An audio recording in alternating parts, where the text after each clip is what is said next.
Hello students, welcome back. Today I am Anuradha from Art and Progressive School, going to start another topic of the same chapter, chapter number 1, the living world. In this chapter, already we have discussed about the characteristics of life, then after it, what are the different diversity present on this earth.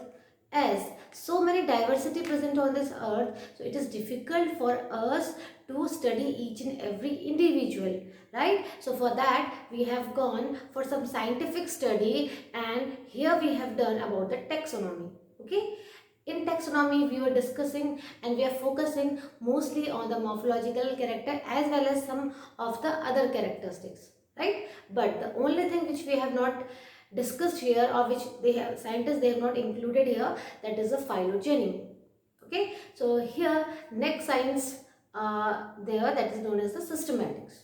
So in systematics what we have done, that it is a type of taxonomy and in which we are including the phylogeny characteristics as well, right? So up to here we have completed that how we will categorize or how we will make it easy to understand, and for that we are having the taxonomic categories. What is the taxonomic categories? It means that how there is a hierarchical classification. On the basis of that we come to know that what is kingdom, phylum, class, order, family, genus, species.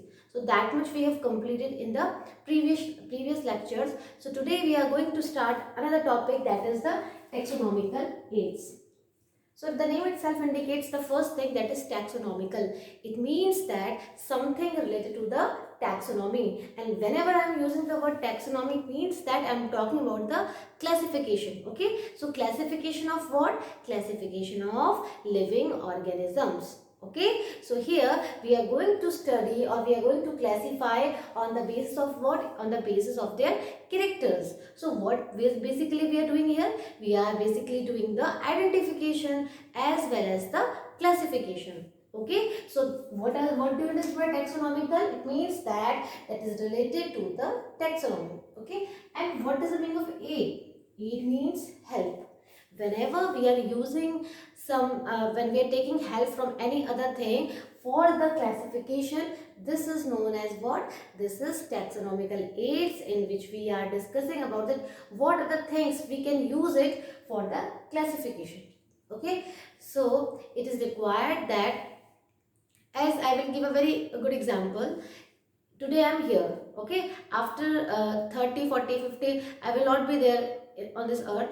What will happen? That whatever the research I have done, it should be passed on to the next generation. So how we will preserve these things? We have to preserve that whatever we have studied, it should be in some documental form. Okay, then only the subsequent or the later generation which they will start doing any research, they can compare the data. Okay, because it will be easier for them if we are if you are watching any sample. Okay, if you don't know anything, so what we are going to do, we are compare with these aids. Okay, and we will see that yes, this work has been done by some previous scientist, okay, or something, this specimen has been discovered earlier, so it will be easier for them to get understand. Okay, now what are the different uses of this taxonomical aids? So in those what are those areas where we are going to use these aids? Examples are what? Agriculture.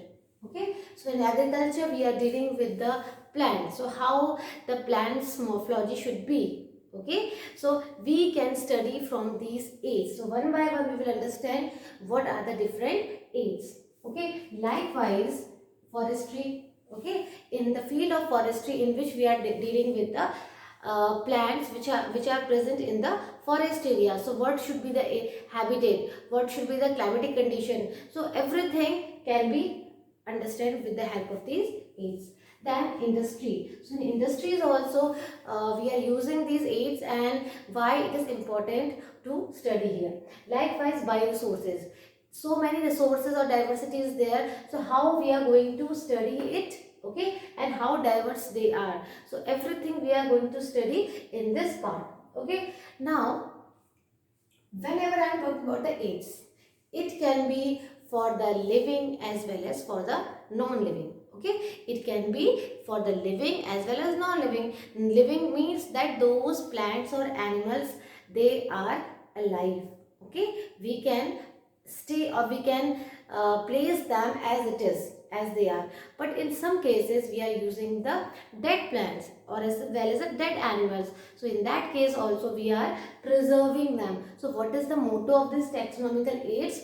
To preserve the specimens for the further studies, okay, or to compare it. And why? For the identification as well as for the classification, right here. So now again we will start with the some taxonomical aids. So before that, as I have said, it can be living or it can be non-living. It doesn't mean that non-living some different part. It means that in living condition we are preserving them, and in the non-living condition we are going to preserve them. Okay, so in living also we are having plants and animals, and here also we are having plants and animals. So what are the taxonomical aids which we can use for the living one? Okay, it means that in a living state. So if I will talk about the plants, okay, so in plants, what is the living state? We are going to study about the botanical garden, okay, in which plants are preserved in a live state, right? Likewise, in case of living one, okay, as a living state, animals, it can be zoo. You can see in the zoo that all the animals, they are placed at one place and somehow they are living their life. Okay, so this is example of what? In the living state. And some of the specimens we are preserving them as non-living. Example is what? Example of plants. What are the different plants which we are not going to study in a live form? Okay, example is what? Herbarium phyll. Okay, so whenever we are talking about the herbarium phyll, it means that we are talking about the non-living part. Okay, likewise in case of animals also, non-living state is what? When we are talking about the museum. Okay, so in museum what we are doing? We are keeping the dead one. So don't confuse between these terms here. Okay, so one by one we will start with the first one, that is known as the herbarium. And what is herbarium? Herbarium comes under the non-living state. Okay, so what we are doing it? We are taking the flowers, we are taking the specific sample of any plants, right? Whenever we are talking about the herbarium, it means that we are talking about the plant. So whatever the plants we are collecting from our environment, we are placing them at one place, okay, and we are going for some procedure so that we can preserve for a longer period of time. So here what we will do it? We will dry that plant sample. Okay, why? Because if there will be moisture content, what will happen? There will be chance of fungal infection. So the leaves or the flowers which you are going to preserve in this herbarium one, you have to go for the proper drying. Okay, so how can you go for the drying? Here you can take some newspaper or you can take filter paper. Okay, so on between these newspaper or the filter paper, you can place the leaves or whatever the sample you are going for the herbarium phyll, right? So once you have done, what you will do? You will go for the proper pressing. Okay, by the pressing it will remain straight. Okay, then comes to the preservation, and whatever the things we have collected and done with the dried and pressing, we will go for the proper preservation. And how they are going to preserve? On the sheets. Okay, the sheets should be like this. Okay, so here whatever the specimen you have taken, for example, this is the leaf, this is the leaf, okay, and this is what? This is a monocot leaf. And we know that what is the characteristics of monocot leaf? That it is having the parallel venation. Okay, so you have stick this leaf here, right? And at the corner, what you are going to do? You will write all the information related to it. Okay, so here there will be one space, and here you have to write some specification about this leaf. Okay, so here what you will do? That who has collected, from where it has been collected, date of the collection, its botanical name, its common name. Okay, so that much detail you have to write in this label. Okay, so what we are doing? We are preserving these sheets Okay, and we are arranging in a proper manner, in a universally accepted manner, and what we are doing, we are arranging it. Okay, so like this is a one sheet of herbarium. So likewise we can make so many herbarium file, and we can keep it at one place. So we can say that what is herbarium? Herbarium is a storehouse of collected plant specimens. Okay, so whatever things you are collecting here, you are sticking here. So why we are doing it? What is the need? Again, they can be helpful for identification. Why? Because here we know that what is the venation of leaf. Here I have given only one example. It can be another example also, what type of inflorescence is there.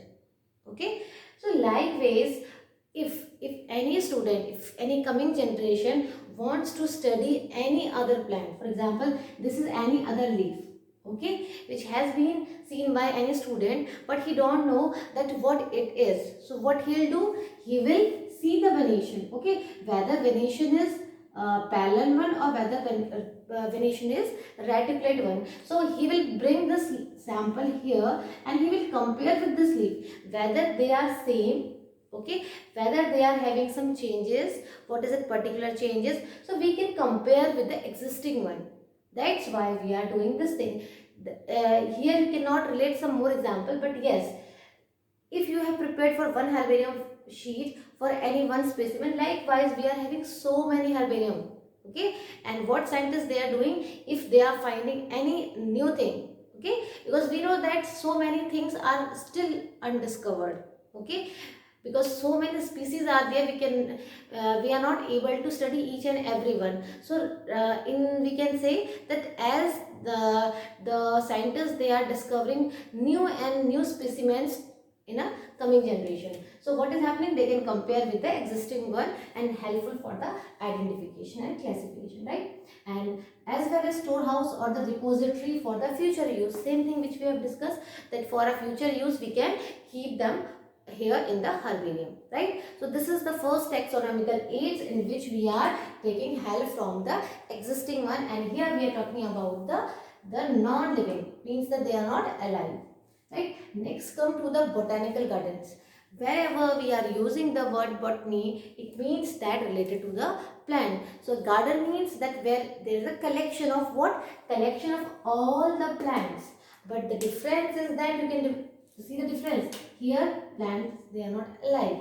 Here plants are alive. It means that when we are preserving the things at the same place, okay, in the natural condition, for example botanical gardens, it is what? It is also the collection, but here collection of what? Collection of living plants. Again same thing we are using for the reference.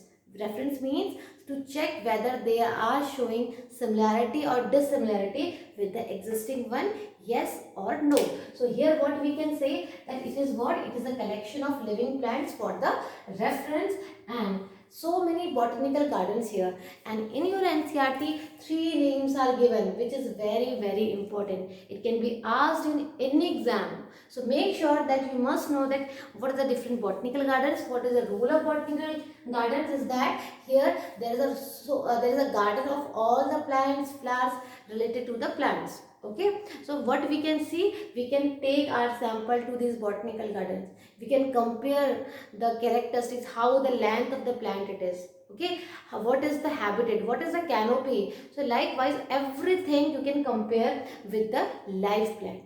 Okay, again it is important for the identification. Once you have done identification, you can go for the proper classification also, in which category we have to place it, right? So now the Royal Botanical Gardens here, the biggest, or we can say the largest botanical garden is where? In the Kew, England. Okay, this name is important. Now in India we are having two botanical gardens, that is Indian Botanical Garden, where it is Howrah, India, as well as another one is the National Botanical Garden, which is present in Lucknow. Okay, again it is in India. So again I am emphasizing examples are very important. Okay, now there is one example about the great Indian banyan tree. Okay, so this tree has covered so many distance. Why? Because as the name itself indicates, again important, what is the scientific name of banyan tree? Ficus bengalhensis. Okay, Ficus bengalhensis. So if I will talk about this species, so here we can say it has covered 14,500 square meter, and you can imagine that whole forest it is made up of only one banyan tree. Okay, and with the help of different prop roots. What are the prop roots? The roots which is arising from the plant itself. If it is a banyan tree, so from banyan tree what is happening, that so many prop roots they are arising.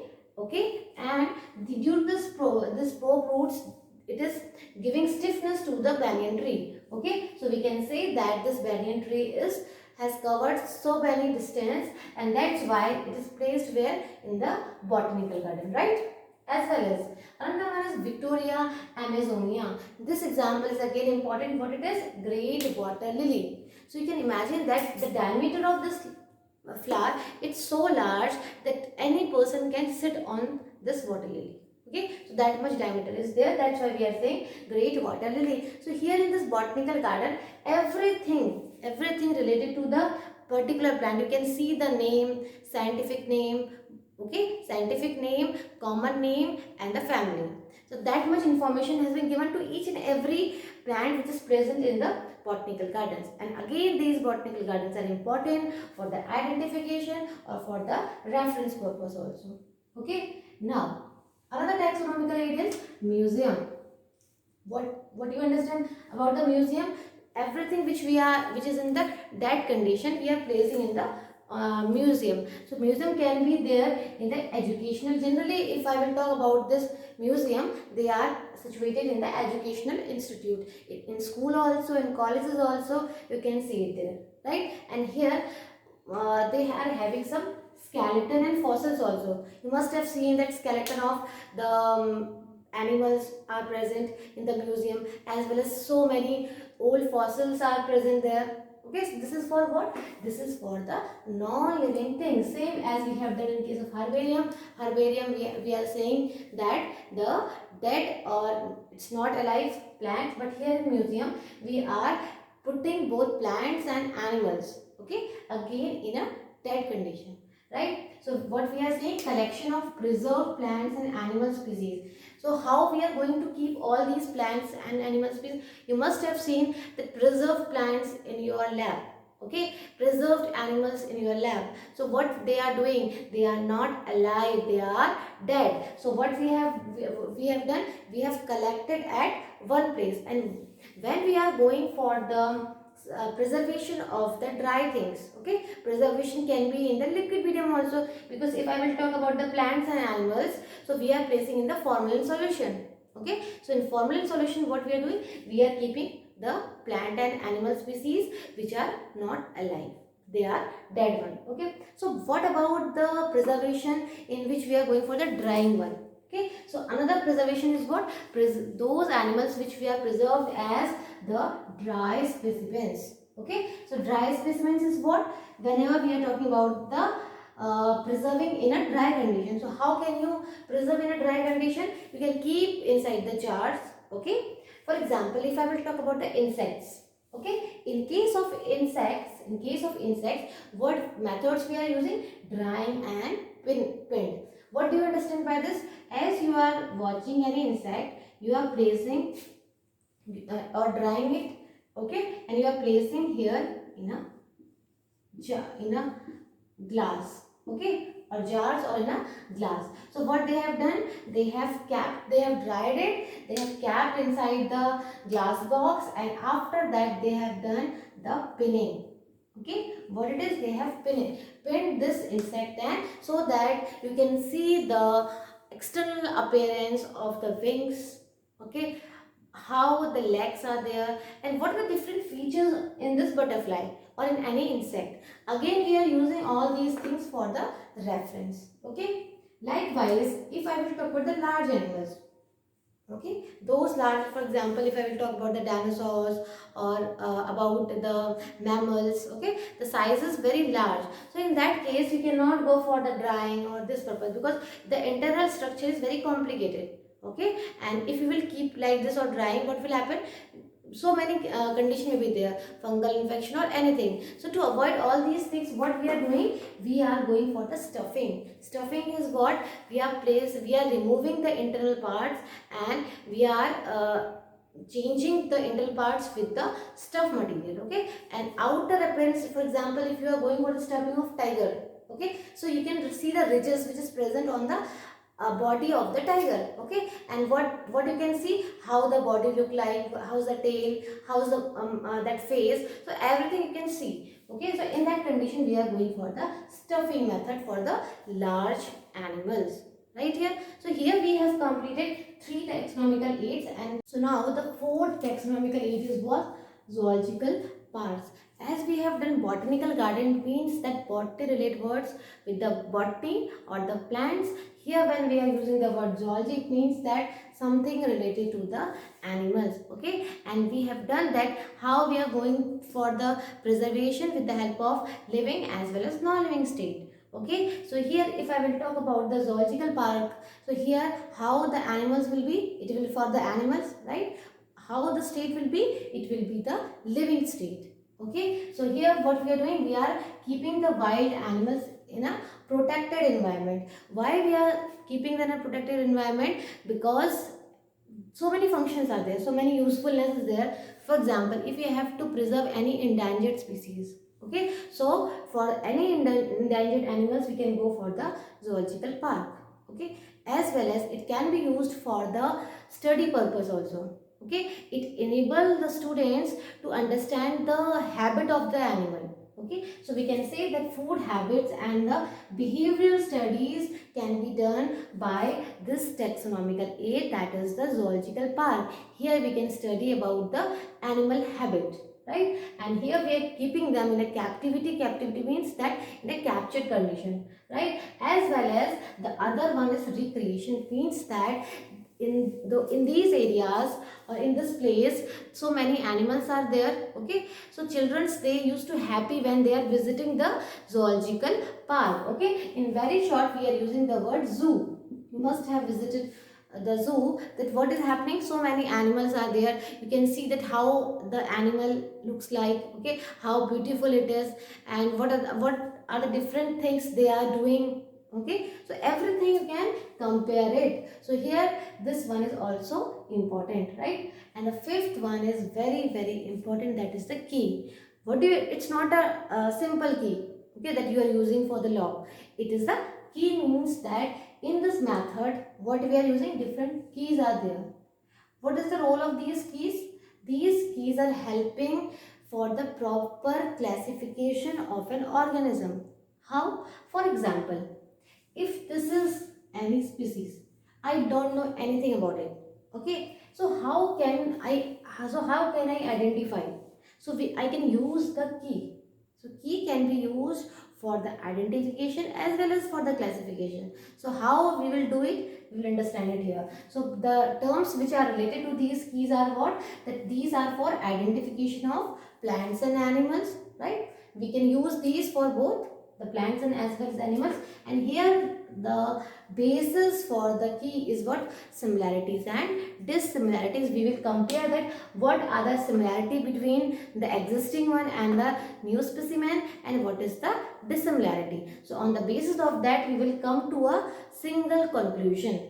Okay, so here how you will understand that in these keys, whatever the key you will get it here, you will see that in each key, what is there? You are having some contrasting statement or contrasting character. So whenever it is giving in a paired form. Okay, so here you can see that in this key you are having 2 statements.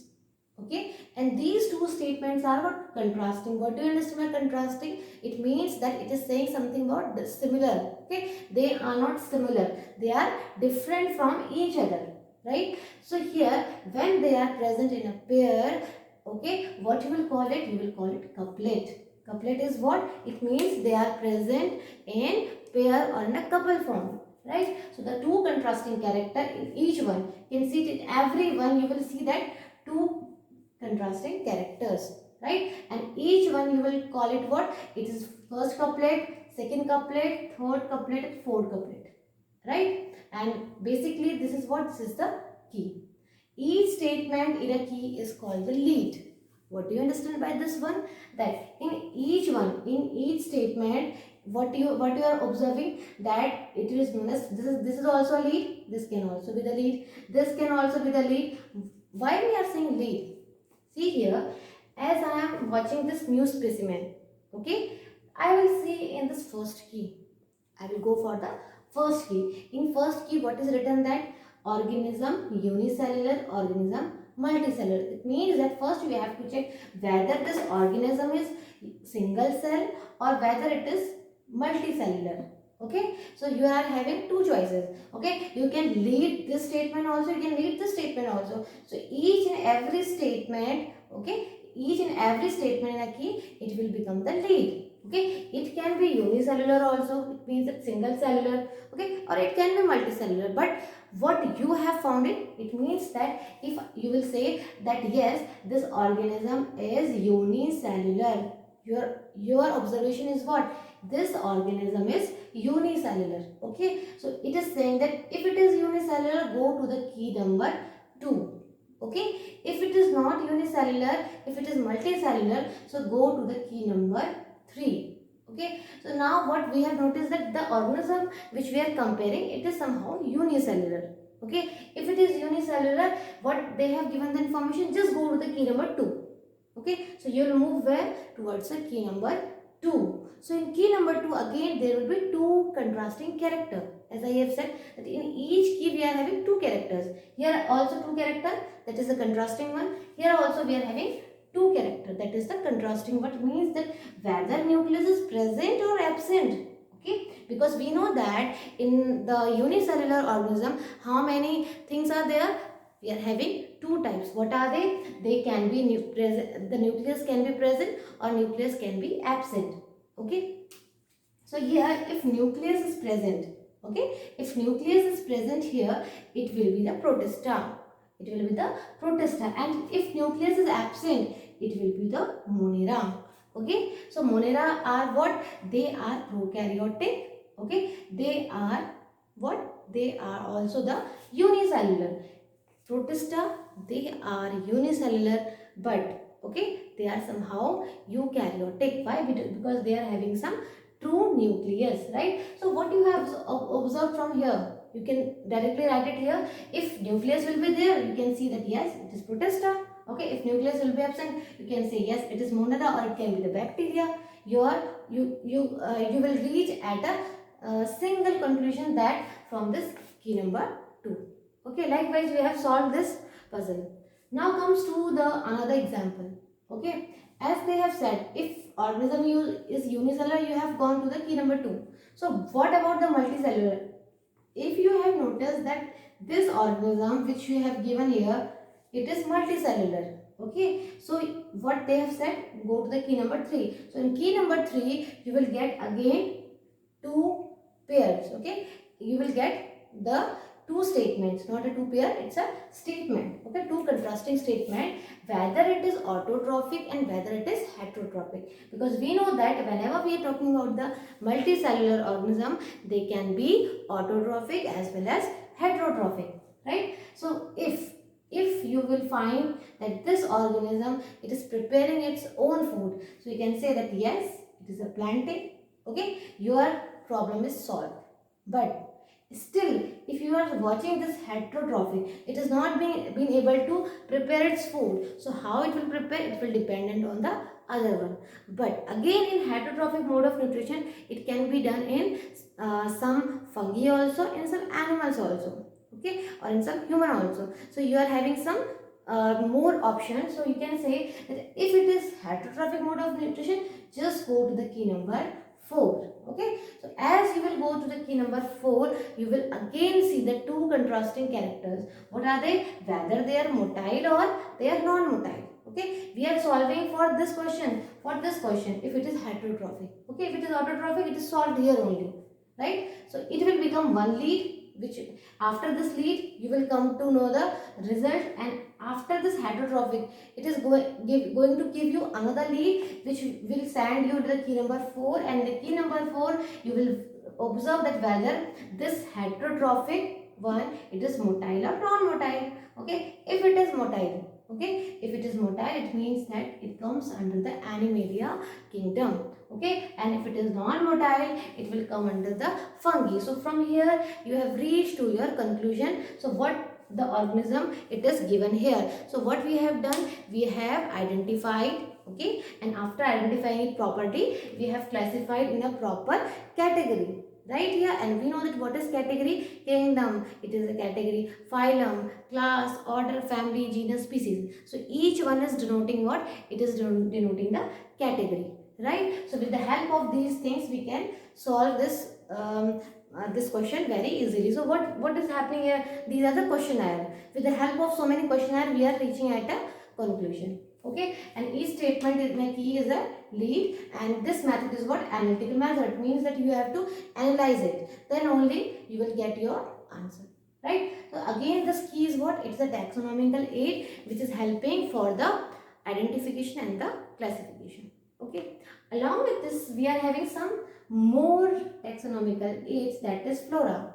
The flora name itself indicates we are studying something about only plants, right? So whenever we are studying about only the plant species in a particular area, for example, this is the area, okay, and I'm studying only about the plants. So many species are there in this particular area. Plant will be also there, microscopic animals, but I'm not going to study all. So whenever I will talk about the flora, I will specifically talk about the plants only of this particular area, right?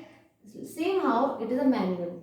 Manual is what? Description of all species of an area. For example, here when I will give the description of all the plants, all the animals, whatever the things present here, living one, whatever the things present in this particular area, I will give the description of all the things, right? So it will come under the manuals. Then comes to the monographs. Monographs are what? Description of one category or one taxon. It means that if I will talk about the kingdom, okay, kingdom is what? Kingdom is one category or one taxon. Then phylum, okay, class, order. So when I am discussing or I am giving the description of only one character at a time, it is known as the monograph. Okay, so make sure that it is what? It is about only one category. Okay, kingdom is one category and phylum is also one category. Then comes to the catalogs. Okay, catalog is also about the all species present at a particular area, but here we are not going for a methodological arrangement, but here it will be the methodological arrangement. Means that everything will be in a sequence manner. Okay, if it is the name from A, so it should be some all the A name together. Okay, so we can say alphabetically they are arranged here in case of the catalogs, right here. So here we have completed the whole taxonomical aids which we can use for the identification and classification of the individual, right? So here we have completed this chapter 1, and from the next class we will start the another chapter, right? So that's all for today. Thank you.